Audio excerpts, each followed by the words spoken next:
une requête ChatGPT ou Copilot, ça consomme 10 fois plus d'énergie qu'une recherche Google, on va pas l'utiliser pour faire n'importe quoi. Il faut l'utiliser pour les bons usages et se poser les bonnes questions. Pour moi, il y a un principe qui est simple, basique, c'est que si tu peux poser la question à Google, ne pose pas à ChatGPT. Est-ce que le fait que ce soit une femme qui arrive, est-ce qu'il y a eu une réticence Je pense pas que le fait d'être une femme, ça ait changé quoi que ce soit. On est quand même très très loin d'avoir une IA générative qui a le même niveau qu'une intelligence humaine. Ce qu'on voit, c'est sur des IA spécialistes, sur, je sais pas, un jeu d'échecs, ben oui, une IA peut battre un humain. Sur une traduction automatique, oui, l'IA va aller plus vite qu'un humain. Bonjour et bienvenue à tous dans ce nouvel épisode du Deep Talk. Aujourd'hui, pour ce nouvel épisode, j'ai le plaisir d'accueillir Morgane Dawant, qui est directrice data et IA chez Engie Solutions France. Bonjour Morgane. Bonjour Rémi. Bienvenue au Deep Talk, c'est un grand plaisir de te recevoir. C'est vrai que ça faisait un moment qu'on était en contact et il y avait eu des petits couacs à un moment donné pour avoir le planning, mais ça s'est finalement fait, donc je suis très content de te recevoir. Écoute Morgane, pour commencer, on va peut-être parler un peu de toi et d'Engie Solutions, parce que les auditeurs peut-être connaissent Engie, mais pas forcément la branche Engie Solutions. Donc peut-être nous raconter un peu qu'est-ce que tu fais chez Engie Solutions et comment tu es arrivé chez Engie Solutions. Avec plaisir. Donc moi, je pilote la direction data et IA d'Engie Solutions France. Engie Solutions France, donc c'est une entité du groupe Engie, comme tu l'as dit. Engie, c'est un grand groupe. Et donc chez Engie Solutions France, on est 16 000 collaborateurs. Et donc notre mission, c'est de décarboner les infrastructures locales. Décarboner, qu'est-ce que ça veut dire ? Alors, c'est un peu le mot à la mode. Pour ça, en fait, on a trois grands métiers. Pour aider nos clients à baisser leurs émissions de carbone. Donc le premier métier, ça va être autour des réseaux de chaud et de froid. Alors je ne sais pas si tu sais ce que c'est un réseau de chaleur. En gros, c'est une infrastructure mutualisée qui va permettre d'apporter de la chaleur à une ville. Donc on va utiliser des énergies renouvelables ou de récupération, par exemple la biomasse ou la géothermie. Et on va transformer cette énergie en chaleur sous forme d'eau chaude ou de vapeur. Ça rentre dans nos radiateurs. Exactement. Voilà, en fait, ça c'est redistribué okay. via des réseaux de canalisation à des bâtiments dans des villes. Ça peut être des écoles, des copropriétés, des logements sociaux, etc. Donc ça, c'est un premier métier. Ensuite, on a un deuxième métier autour des bâtiments, sur l'efficacité énergétique des bâtiments. Donc ça va être des actions de rénovation, des contrats de performance énergétique pour réduire les consos. Et puis enfin, un troisième métier sur la production d'énergie pour nos clients industriels. Ok. Et donc, tout ça, en fait, ça nous permet de baisser les émissions de carbone de nos clients de 1% dans le pays. Donc 1%, ça peut avoir l'air d'être pas grand-chose, mais 1% des émissions de carbone du pays, c'est énorme, en fait. Ça représente, si tu veux, les émissions de carbone d'une ville comme Nice, par exemple. Ok, c'est énorme. C'est énorme. Et on a l'ambition de doubler ce chiffre d'ici 2030. Ok, super. Écoute, on en sait un peu plus maintenant sur Engie Solutions. C'est hyper intéressant. Parce que pour nous, tu sais, en tant que simple utilisateur, Engie, c'est le fameux compteur de gaz, Engie, qui est d'ailleurs de couleur jaune. Et on fait aussi de l'électricité. Et maintenant, on fait de l'électricité aussi. Alors, on va pas promouvoir tout ça aujourd'hui, c'est pas le but du podcast. Pour revenir un peu sur comment toi t'es arrivé au sein de la direction de la data, je crois que toi t'es un vrai produit de chez Engie. En regardant un peu ton profil, ça fait beaucoup d'années que t'as commencé chez eux. Ouais, j'ai commencé en stage de fin d'études chez Engie, exactement. Il y a quelques années. Voilà, on ne dira pas combien. On ne dira pas combien. Et alors du coup, évolution en interne au sein de l'entreprise ? Ouais, en fait, c'est très très grand, donc on peut facilement bouger d'une entité à une autre et c'est très varié. Donc en fait, en changeant d'entité, on change complètement de contexte, de job. Donc j'ai commencé à la direction de la stratégie. Et là, c'était assez intéressant pour démarrer parce que c'était comme une petite boîte de conseil en interne. Donc, j'étais amenée à faire des missions pour les différentes entités du groupe de mathématiques appliquées, faire des modèles de data science. Donc, en fait, c'est ça qui m'a permis de voir un petit peu tout ce qui se passait chez Engie. Et ça, on était dans les années 2017, 2018 Non, on était dans les années 2012. Ah oui, donc on parlait 2013, déjà de data science. 2013, 2014. Non, à l'époque, j'étais statisticienne. Voilà, c'est ça. Maintenant, j'ai traduit. T'as traduit avec les... Mais à l'époque, on disait statisticienne, ouais. Et donc, tu commences là-dedans, et puis après, petit à petit, tu montes. Voilà. Ensuite, je suis restée pendant quelques années dans une autre entité qui s'appelle Entreprises et collectivités. Donc, c'est l'entité qui s'occupe de fournir du gaz et de l'électricité pour le secteur B2B en France. Donc, c'est la fourniture d'énergie. Et là, donc, je suis dans les métiers plutôt décarbonation. D'accord, ok, parfait. Du coup, dans ton périmètre, il y a la data platform, il y a l'analytics, il y a l'IA, la data science. J'ai rien oublié. La gouvernance. Et la gouvernance de la donnée. La gouvernance. Voilà. Bah, du coup, tu me tends la perche. Est-ce que tu peux nous parler un peu de ces métiers et qu'est-ce que représente la data au sein d'Engie Solutions? Ouais. Alors, pour moi, c'est un peu, j'aime bien, c'est la pyramide de Maslow. C'est, ok, on va valoriser, l'objectif de la direction data et IA, c'est qu'on génère de la performance à travers nos données. Donc, on valorise nos données, qu'on génère de la performance opérationnelle, parce que c'est notre cœur de métier, de la performance commerciale et financière, évidemment. Et donc, pour ça, il nous faut avant tout un socle solide, donc une plateforme qui va nous permettre de partager les données dans l'entreprise à toutes les personnes qui en ont besoin. Ensuite, il faut une gouvernance pour s'assurer que les données, elles soient correctement utilisées, pour les bons usages et qu'elles soient de bonne qualité. Parce qu'on sait très bien que des données de mauvaise qualité font perdre du temps à tout le monde. Donc si on veut être efficace, il faut avoir des données de bonne qualité. Et c'est une fois qu'on a ces deux parties de notre socle qui sont solides, qu'on a nos fondamentaux, qu'on va pouvoir être plutôt dans la partie exploitation des données. Et donc là, on a deux volets. On a l'analyse de notre performance, et puis la partie plutôt data science et modèle d'IA. Et c'est vraiment ceux-là qui vont nous permettre de générer de la valeur. Ok, d'accord. En termes de chiffres, est-ce que tu peux nous donner quelques chiffres sur toutes ces équipes? Qu'est-ce que ça représente en termes de personnes, en termes de projets? Alors en termes de personnes, on est une bonne vingtaine de personnes dans la direction data et IA. Après, on n'est pas les seuls à travailler avec les données, évidemment. Enfin, je veux dire, on est dans une direction IT digitale, tout le monde travaille sur les données, les métiers aussi travaillent sur les données. Il y a beaucoup de personnes qui font des choses en self-care. En nombre de projets, j'ai pas compté. On en a beaucoup. On a des projets sur la qualité des données. On a un projet de migration de notre plateforme. On a des projets d'IA. On a des projets d'IA générative. Voilà. On y reviendra, c'est hyper intéressant. Du coup, sur la gouvernance de la donnée, aujourd'hui, comment est organisée la data chez Engie Solutions? Est-ce que vous êtes centralisé, décentralisé, en mesh? Alors, il y a plusieurs volets à cette question. Déjà, donc la partie data, comme je te disais, on est dans un groupe. Donc, on a déjà une équipe data au niveau groupe qui coordonne, qui anime un réseau de Chief Data Officer pour toutes les entités et qui nous met aussi à disposition une plateforme commune qui s'appelle le Common Data Hub, qui est basée sur AWS. D'accord. Et donc, en fait, toutes les entités, on a cette plateforme qui est à disposition sur laquelle on peut déposer nos données. Et comme ça permet de les partager facilement entre les entités.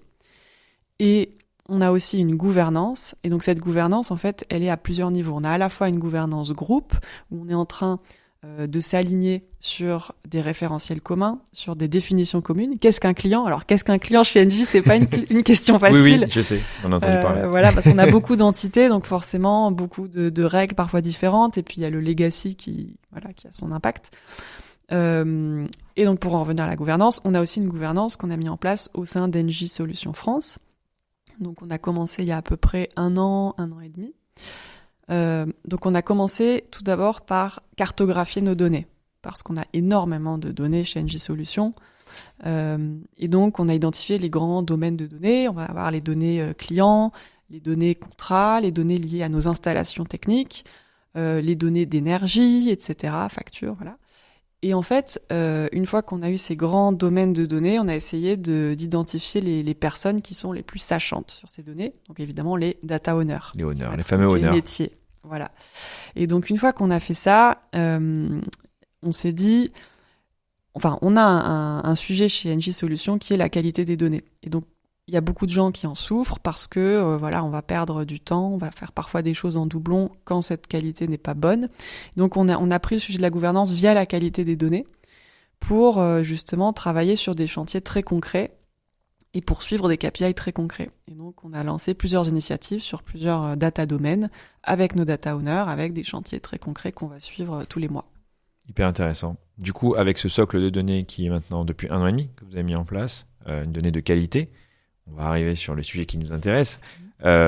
L'essor de l'IA générative ces 2 dernières années, l'IA que je pense que vous utilisiez déjà depuis un moment. Est-ce que tu peux nous parler un peu de sujets à impact sur l'IA que vous avez mis en production, par exemple, des initiatives que vous avez aujourd'hui sur l'IA générative, avec cette bonne qualité de données, du coup, vous allez avoir des bons résultats.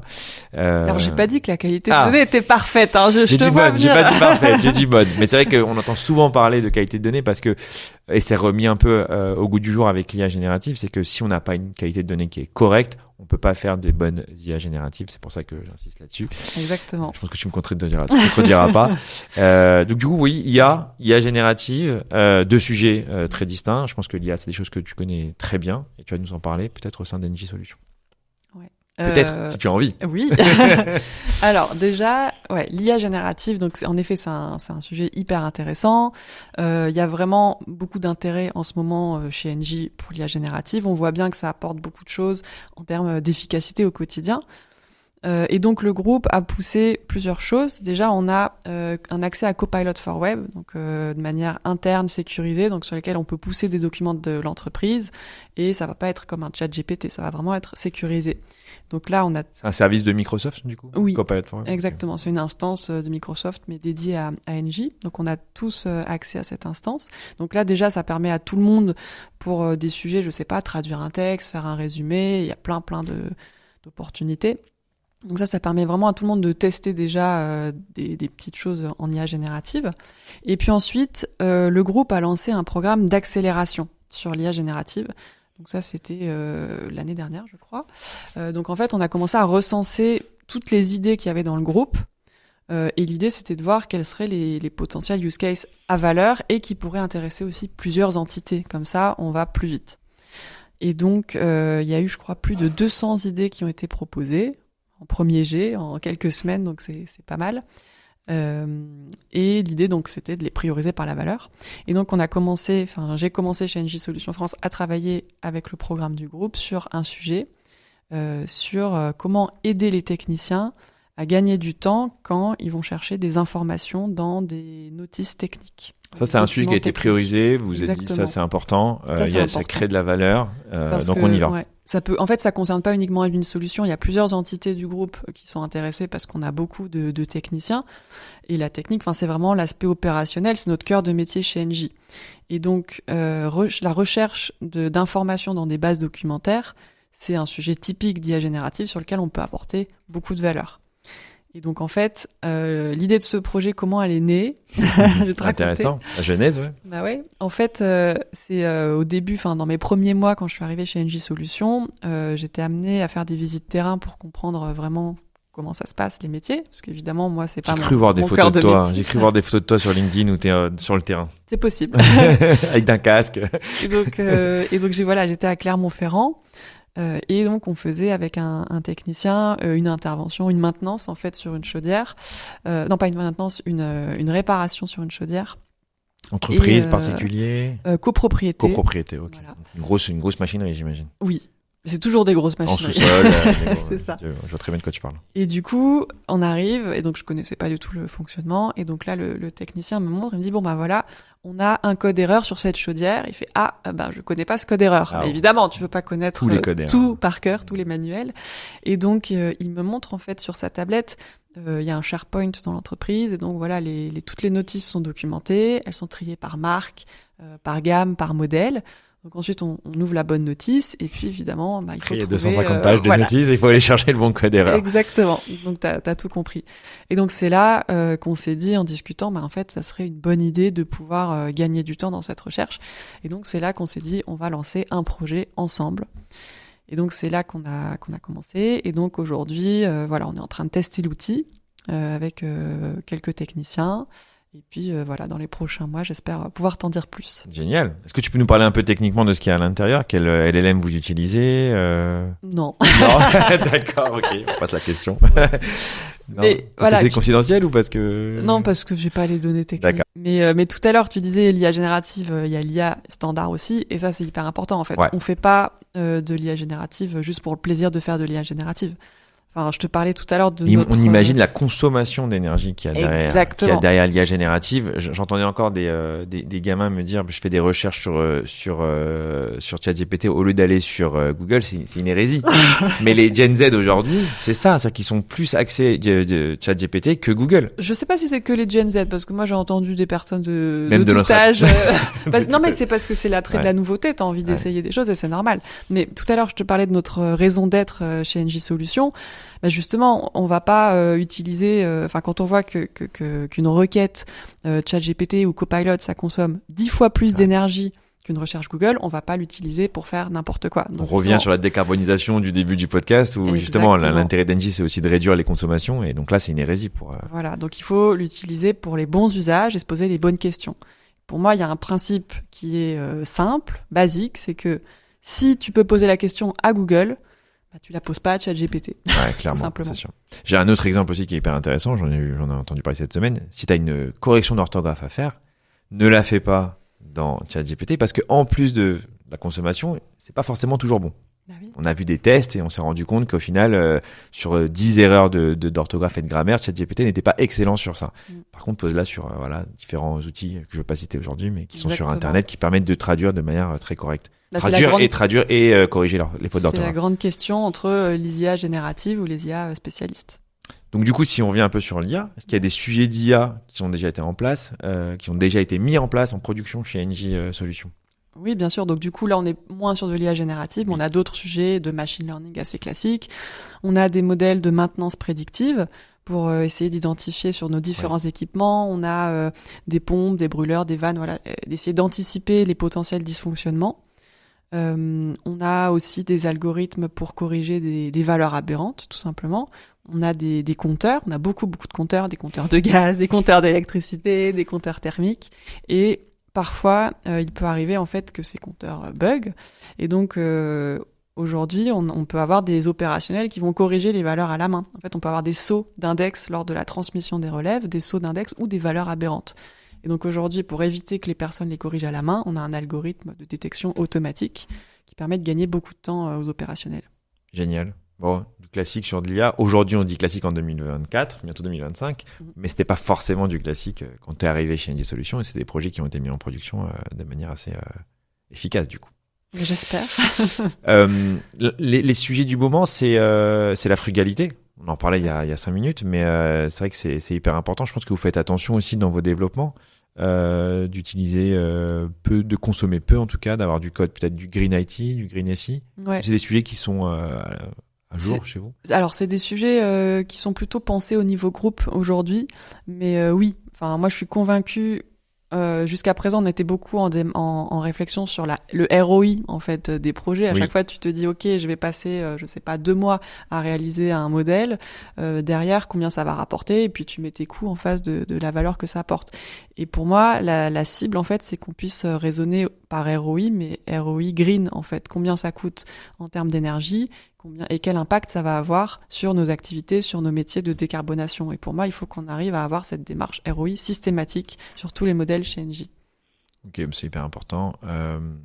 Autre sujet aussi du moment, c'est l'IA Act. On sait que c'est un sujet qui a été mis en production, qui est sorti, on va dire, officiellement au mois d'août. Il y a un deuxième volet qui arrive au mois de février. Est-ce qu'aujourd'hui, quand vous créez des projets en IA générative, par exemple, vous avez toujours cette idée de se dire, il faut qu'on soit compliance sur l'IA Act? Évidemment. Donc, du coup, on a au niveau groupe, ces initiatives, elles sont coordonnées au niveau groupe pour qu'on gagne en efficacité dans toutes les entités d'Engie. Et donc, on a l'IA Act, on a aussi le Data Act, qui va impacter les données IoT, parce qu'on a pas mal d'IoT. Et comme tu disais, l'IA Act arrive, nous concerne. Donc, on est en train de référencer tous les modèles d'IA du groupe NJ, et il y en a beaucoup, pour faire en sorte que, on sache exactement quelles données sont utilisées, quel va être l'objectif, quels vont être les impacts sur les individus. Alors après, évidemment... Les risques, évidemment, on n'est pas dans le niveau interdit parce qu'on n'est pas en train d'analyser l'ADN des personnes ou d'essayer de manipuler. On n'est pas du tout sur ce type de modèle, évidemment, mais c'est important de le recenser, c'est important de rentrer dans un cadre et de référencer tout ça. Il y a un sujet qui est important aussi, qui est apparu et qui ressort très important avec l'IA générative, c'est la formation et l'acculturation. Nous, en tant qu'experts, on comprend ces sujets, on est acculturé, on a envie d'y aller, on est passionné. Chez NJ Solutions, c'est beaucoup de personnes. Tu parlais tout à l'heure de NJ de 13 000 personnes. 16 000 personnes. C'est pas forcément les 16 000 qui sont tous addicts à ces sujets-là. Comment vous faites pour former ces gens dans un premier temps et acculturer ces gens à ces nouvelles technologies? Oui, bah en fait, tu l'as dit, c'est super important. Pour moi, c'est l'enjeu numéro 1, en fait. Je pense. Ouais. C'est vraiment la transformation, le change management et donc l'adoption, l'acculturation. Parce que si on crée des outils d'IA générative mais que personne ne les utilise, et si le technicien, si le technicien il les utilise pas, ça sert strictement à rien. Exactement. Bah déjà par rapport à l'idéation autour des use cases, etc., c'est toujours des idées qui viennent des personnes concernées, des métiers, des opérationnels. Exactement. Donc ça c'est la base. Après, il y a 2 sujets. Il y a la formation et l'acculturation. T'en parlais. Pour les formations, justement, ça, c'est un sujet sur lequel le groupe nous accompagne beaucoup.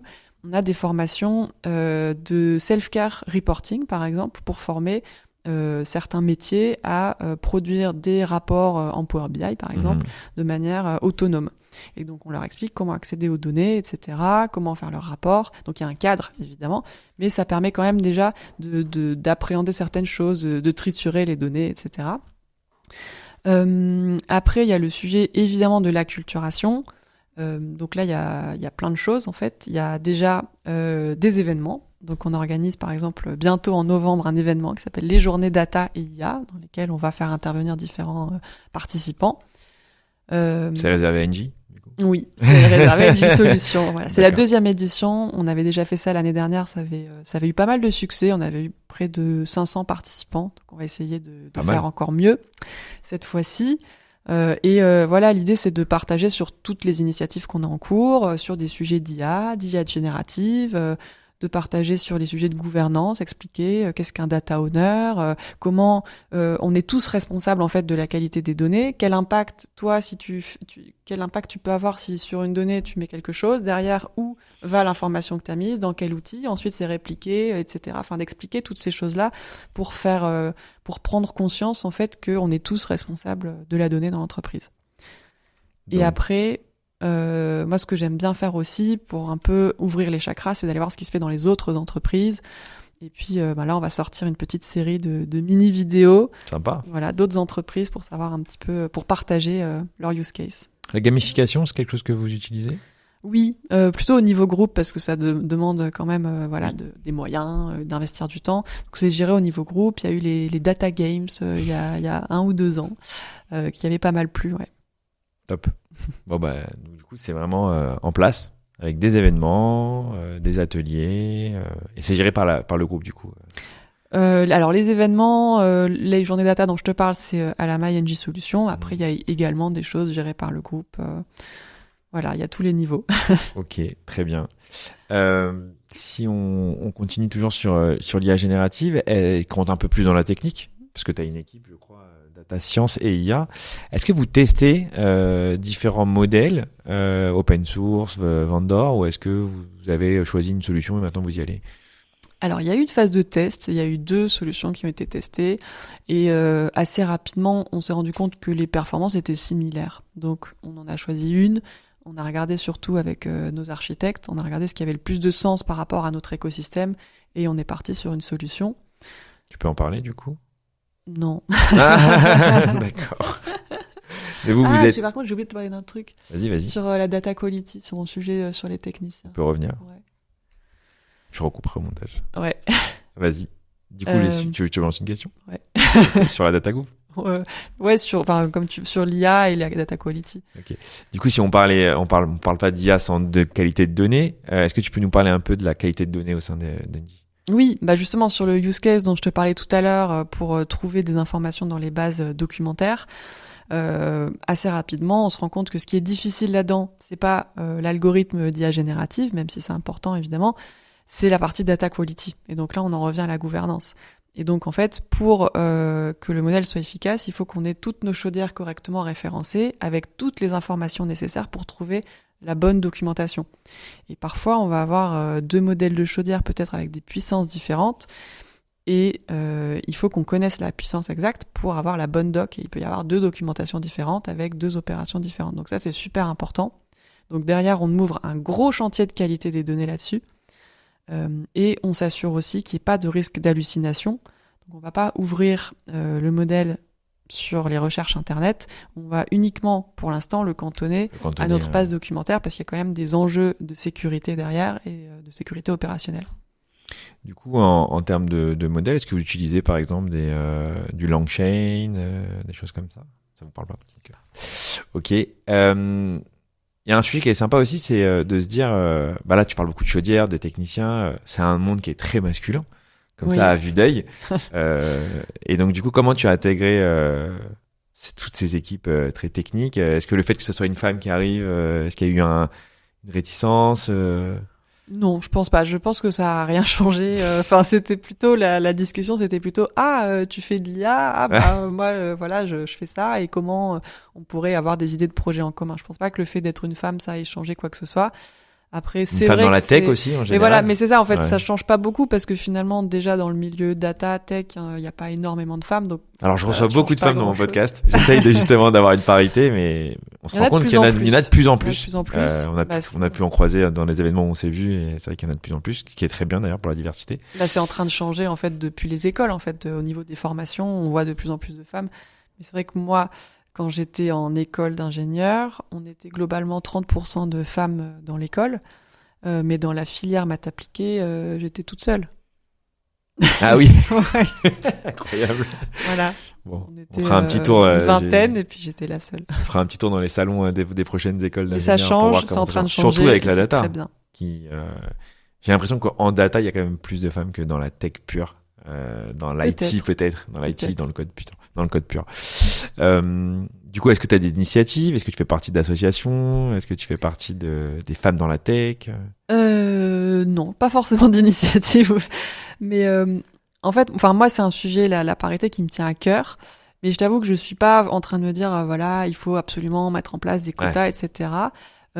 Par contre, de par mon expérience, j'ai une équipe d'une 20aine de personnes. Dans ma précédente entité, je pense qu'on est à 1/3 de femmes. Mais c'est pas, c'est juste, on fait des entretiens, on prend les meilleurs en fait. Et dans ma précédente entité, on était une 30aine de personnes et c'était moitié hommes, moitié femmes. C'était parfaitement paritaire, mais c'est juste le hasard en fait. On s'est pas dit on va mettre en place des quotas. On fait les entretiens normal, on fait un test technique et on prend juste la meilleure personne. Très bien. Après, j'en ai discuté avec des collègues, ils m'ont dit peut-être que le fait que tu sois une femme, peut-être que ça incite plus de jeunes femmes à postuler aussi. Oui. Un peu comme les JO. Quand on a regardé les JO, on a envie de faire du sport. Exactement. Voilà. Après, faut le faire. Faut passer le pas. C'est sûr. Il y a un sujet qu'on aime bien évoquer au Deep Talk, c'est les startups. Parce que forcément, dans l'écosystème IA, il y a énormément de startups. On le voit dans tous les salons qu'on voit. Il y a des startups de partout, des VC qui essayent justement de pousser startups. Il y a des initiatives en France avec des incubateurs qui sont très intéressantes. J'aime bien faire le focus aussi startup française, startup américaine. Est-ce que tu trouves que le monde des startups français est un peu moins dynamique par rapport à ce qu'on peut trouver aux États-Unis? Est-ce que tu penses que on attend peut-être un peu trop avant de passer sur le marché quand on a un produit? Est-ce que tu as une vision là-dessus? Est-ce que tu as une... je pense que dire qu'on n'est pas dynamique, c'est quand même exagéré. On a quand même des belles startups en France. On a Station F qui est aussi un super incubateur. France Digital, si on doit tous les citer. Exactement. Pardon. La French Tech aussi. Voilà. Pardon. Par rapport à ce que tu as connu aussi avant aussi, parce qu'il y a une évolution du monde des startups. Oui, après, c'est un monde qu'on voit moins quand on est dans un grand groupe. Après, moi, j'avais eu la chance de mettre un partenariat justement entre une startup et Engie il y a quelques années dans mon précédent poste. Ça s'était très bien passé. Est-ce qu'à terme, on va y arriver quand on écoute Sam Altman qui nous dit qu'il va créer la prochaine intelligence qui va ressembler à un humain, qui va pouvoir réfléchir. On a vu récemment à la sortie de GPT-o1 qui prend son temps, qui raisonne, contrairement à ChatGPT 4 qui va très vite. Est-ce que tu penses que au niveau où on est aujourd'hui, on est à un niveau qui est égal à l'intelligence humaine? Je pense pas, mais on va voir ce que tu vas nous dire. Et est-ce que tu penses qu'à court terme, on va arriver sur des IA génératives qui vont être aussi puissantes que l'intelligence humaine? Alors, Non, clairement. Comme ça, c'est clair. C'est très tranché. Non, je pense qu'aujourd'hui on en est loin. Et après, je sais même pas, est-ce que c'est un objectif en soi, en fait. C'est Pour ça, la certaines, question. peut-être que pour OpenAI, ouais, c'est peut-être un Peut-être objectif. pour certains. Mais enfin, on est quand même très très loin d'avoir une IA générative qui a le même niveau qu'une intelligence humaine. Ce qu'on voit, c'est sur des IA spécialistes, sur, je sais pas, un jeu d'échecs, ben oui, une IA peut battre un humain. Sur une traduction automatique, oui, l'IA va aller plus vite qu'un humain. Mais ça reste des tâches spécialisées. Et pour moi, c'est ça l'objectif de l'IA, c'est avant tout de nous aider sur des tâches très précises à gagner en temps, à gagner en confort, etc. Et donc, je pense qu'on est quand même encore très très loin. Et puis, ce qu'on entend surtout, c'est un peu ce que Luc Julia appelle l'IA d'Hollywood. C'est les fantasmes autour de l'IA. L'IA va nous remplacer. On va tous être contrôlés par des robots. Je pense pas qu'on va y arriver. Je pense pas que ça soit l'objectif non plus. Donc, c'est quand même plutôt rassurant. Et puis après, tu parlais tout à l'heure de la crainte. Parfois, des personnes peuvent avoir peur de perdre leur job. Alors je sais plus qui disait ça, mais je suis d'accord avec cette analyse. Pour moi, la crainte, c'est pas d'être remplacé par une IA, c'est d'être remplacé par quelqu'un qui utilise l'IA pour être plus efficace dans son quotidien, dans son travail. Donc formez-vous. Voilà, formons-nous tous, parce Utilisons que ces on nouvelles sera tous technologies. impactés. On sera transformé par ça. Il y a un sujet qui est sympa aussi, on n'a pas évoqué, c'est le multimodal. C'est des choses qu'on voit évoluer un peu dans les IA génératives. On a commencé avec le texte, on est passé à l'image. Maintenant, on voit les évolutions avec Runway de la vidéo. Ça peut être intéressant au sein d'Engie Solutions de parler peut-être de la détection d'image, de la détection de panne directement par l'image. Est-ce que c'est des sujets que vous avez évoqués? On commence à y penser, oui. Bah justement, on avait rencontré une belle start-up la semaine voilà. dernière à l'événement.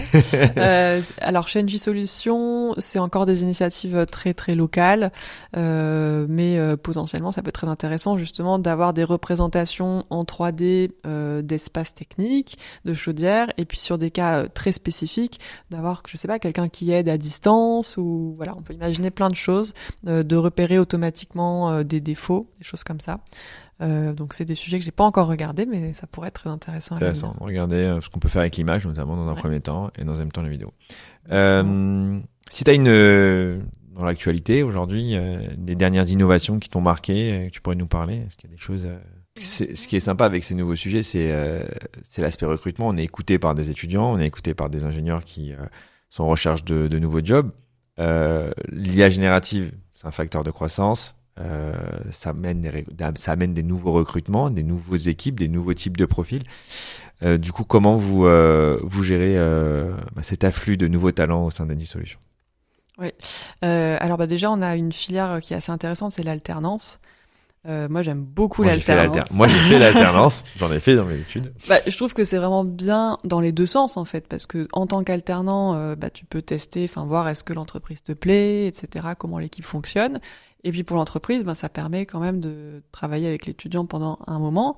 Et c'est toujours plus facile d'embaucher quelqu'un que tu connais déjà, évidemment. Donc moi, j'aime beaucoup l'alternance.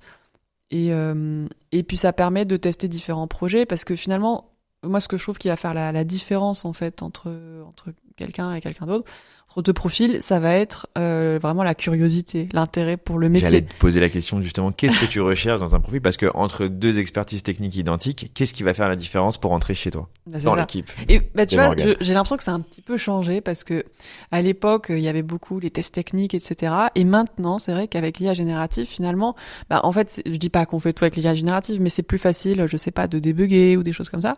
Et donc, c'est aussi l'essor du low-code et du no-code, où il y a moins d'attentes techniques. Moi, j'ai des souvenirs de recrutement dans mes équipes où les gens allaient au tableau, ils écrivaient des formules, c'était très technique. Il y avait des tests en ligne, après des tests sur site.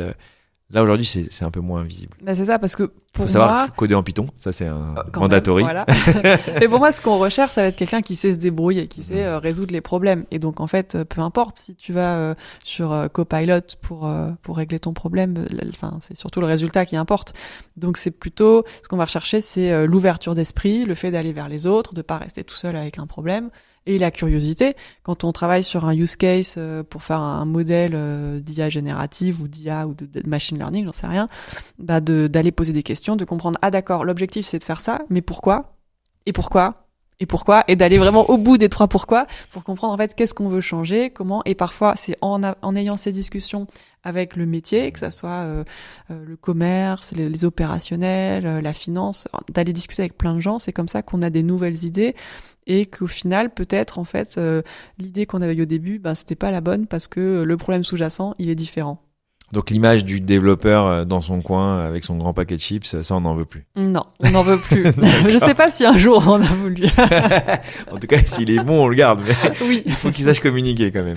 C'est un peu ce qu'on voit. C'est l'évolution important. Des métiers. C'est des gens qui savent faire pas mal de choses. On le voit avec la data science. Au début, le data scientist, il était seul dans son modèle. Il allait pas en production. Les enjeux de 2024, ça a été aussi la mise en production. Ouais. On en a pas parlé. Mais c'est vrai qu'on a beaucoup fait de POC dans les années précédentes sur l'IA et sur l'IA générative. Et là, aujourd'hui, on veut que le data scientist, ça devienne un machine learning engineer qui saille aller jusqu'à la production. Pareil pour le data analyst. Avant, on avait des data analysts qui faisaient des tableaux de bord. Mais aujourd'hui, on veut qu'ils sachent aller récupérer la donnée, qu'ils savent nettoyer la donnée, mais ordonner la donnée. Donc voilà, on a 20 profils qui soient polyvalents. Exactement, c'est ça. C'est aussi la maturité, je pense, des entreprises qui augmente. Au début, on était plutôt dans une phase de découverte. On a plein de données, qu'est-ce qu'on va en faire? Voilà, on teste. Et maintenant qu'on a testé, c'est comme tu dis, il faut passer à l'étape supérieure. On met en production et on constate les gains opérationnels, les gains concrets. Quels sont pour finir, on arrive à la fin de ce podcast, quels sont les enjeux 2025 de Morgane au sein d'Anima Solutions? Les enjeux. Il y a une roadmap, j'imagine. Oui, il y a une roadmap, mais je vais pas, non, pas tout, te la faire en entier. On va endormir tout le monde, sinon. On va afficher le PowerPoint. Mais non, globalement, 2 grosses priorités. La gouvernance, on en a parlé. Donc c'est d'accélérer parce qu'on n'a pas déployé sur l'ensemble de nos domaines de données. Donc c'est finir les domaines de données restants et puis accélérer sur les use cases de data quality. On a démarré des choses et il faut continuer parce qu'en fait c'est des longs chantiers. La data quality c'est un long chemin, c'est pas du jour au lendemain, la qualité des données est bonne donc on change des process et les process ils vont mettre plusieurs mois quand même le temps d'avoir un impact. Donc accélérer sur cette partie-là pour avoir des résultats concrets. Et mettre en production les modèles d'IA sur lesquels on est en train de travailler. J'attendais ça, du coup. Et pour la peut-être une petite info sur. Donc, tu nous parlais tout à l'heure de use case IA dégénérative à destination des techniciens. Est-ce qu'il y a des petits sujets sur lesquels tu peux nous parler? On en a d'autres, mais on en a d'autres, mais c'est confidentiel. Il faudra m'inviter l'année prochaine. Avec grand plaisir, du coup, tu es la bienvenue. Il y aura encore plein de sujets à évoquer, j'imagine. Si je te parle de red teaming, est-ce que ça te parle? C'est un des derniers termes que j'ai entendu. C'est quoi? Okay. Alors, le red teaming, c'est l'équipe rouge. C'est la cyber? Ouais, ça vient de la cyber, bien vu. Ça vient de la cyber et c'est des nouvelles techniques qu'on utilise en IA générative pour tester la robustesse des modèles et pour voir si le modèle ne va pas dégénérer. D'accord, intéressant. Et donc du coup, c'est des pratiques qui sont issues de la cybersécurité qu'on utilise au sein pour tester si le modèle hallucine pas en fait, si c'est assez robuste, si ça fait pas, si la réponse pas. Donc on utilise ces modèles. Voilà, c'était le dernier terme que j'avais entendu sur l'IA générative. C'est pas grave. Du coup, pour le mot de la fin et pour toi, j'ai une question qu'on aime bien poser au sein du Deep Talk, c'est quel est le dernier livre que tu as lu? Moi, j'adore lire. Alors, il y en a plein. Ça tombe bien. Du coup, j'ai un bon client. Oui. Alors, un livre qui est lié à la technique. Ouais, mais je lis beaucoup de livres en rapport avec la data. Là, je suis en train, alors je l'ai pas terminé, je suis en train de lire Technopolitique d'Asma Mala. C'est hyper intéressant. Voilà. C'est pas ton livre, du coup. Non, mais c'est hyper intéressant. En fait, j'avais déjà lu un livre de David Colomb en lien avec en fait la data, les données, la politique, comment ça s'immisce en fait dans la politique, dans les élections, et dans la guerre potentiellement, etc. Et voilà, là le livre, je trouve, il va encore plus loin. C'est hyper intéressant, mais je l'ai pas terminé. D'accord. En quelques mots, c'est les petits sujets qui ouais, c'est comment tu vas manipuler l'opinion en fait, comment on va aller analyser, je sais pas, les données des réseaux sociaux, comment ça va être utilisé pour tel ou tel objectif, comment sur les réseaux sociaux en fait on se retrouve entouré de gens qui pensent comme nous. Oui. Donc en fait il faut faire des recherches pour être confronté à des opinions différentes parce que sinon on se retrouve dans un entre-soi et on sait pas du tout ce qui se passe. Les opinions différentes en fait. Ça c'est un vrai sujet parce que c'est bien que tu l'évoques. Quand on est sur les réseaux sociaux, c'est l'algorithme en fait qui nous donne le contenu et il aime bien nous donner ce qu'on a liké avant. Ouais. Du coup, si on like, on se retrouve avec toujours le même contenu. Alors, il y a un super documentaire que je te recommande. Ça m'intéresse. C'est peut-être que tu le connais, il y a quelques années, c'est sur Netflix. Sur Netflix. Ouais, derrière nos écrans de fumée. J'en ai entendu parler, je crois que j'avais Ça pas... fout une claque. Hein. Ouais. Je pense que même encore maintenant, ça fout une claque. Et en fait, tu vois, mais c'est très très bien fait, tu vois comment ça marche derrière les algorithmes et comment on est pris dedans, mais tout le monde en fait. Enfin, Dans un fameux fait tunnel. exprès. Mais oui, c'est fait exprès parce que tu génères des endorphines à chaque clic, machin. Et en fait, ça parle aussi de l'impact sur les jeunes, en fait, sur les enfants. Et puis quand tu t'es là dedans dès ton plus jeune âge, c'est difficile de te mettre des freins et de dire non, mais en fait, ok, ça c'est le monde virtuel et puis il y a le monde réel à côté. On voit à quel point les gens ne consomment plus les émissions, ne lisent plus trop les journaux aussi pour se documenter, qui se documentent uniquement sur les réseaux sociaux pour se tenir informés et avec tous les risques que ça peut impacter. Exactement. Super intéressant. Merci pour ces petites ouvertures sur la fin. Merci Morgane. C'était super intéressant de t'avoir. Merci pour avoir accepté l'invitation. et avec grand plaisir pour que tu reviennes nous parler des nouveaux cas. Des nouveaux use cases d'IA générative que vous avez mis en place chez Andy en 2025. Voilà. Et merci, avec plaisir. Merci pour l'invitation et je reviendrai avec plaisir. Restez connectés au Deep Talk. Si vous voulez être au courant des derniers épisodes, n'hésitez pas à vous abonner et sur la petite flèche en bas à droite de l'écran, si je dis pas de bêtises, pour rester au courant des derniers podcasts qui vont sortir. Merci à vous.